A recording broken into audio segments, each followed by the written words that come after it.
তুমি কি জানো তুমি যে কম্পিউটার বা ল্যাপটপ ব্যবহার করে থাকো সেটাতে কয় ধরনের মেমোরি থাকে? না জেনে থাকলে চলো শর্টে জেনে নেই। আমাদের অনেকেরই ধারণা কম্পিউটারে হয়তো শুধু র্যাম আর রম এই দুই ধরনেরই মেমোরি থাকে, কিন্তু অনেকেই জানে না যে কম্পিউটারে র্যাম আর রমের বাইরেও অনেক ধরনের মেমোরি থাকে। তো চলো শর্টে জেনে নিই সেগুলো কি আর কোন মেমোরির কি কাজ।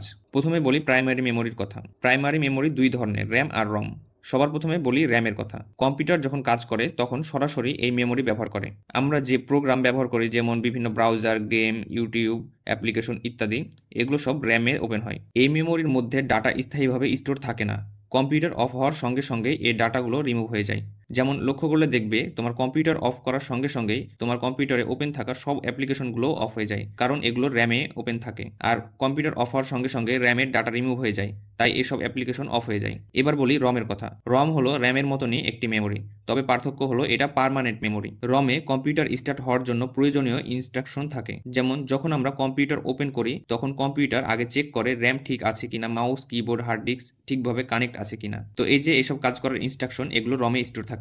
র্যাম এর ডাটা রিমুভ হলেও রমের ডাটা কখনো রিমুভ হয় না, এবং এগুলো ইউজার চাইলে সহজে পরিবর্তনও করতে পারে না। এবার বলি সেকেন্ডারি মেমোরির কথা।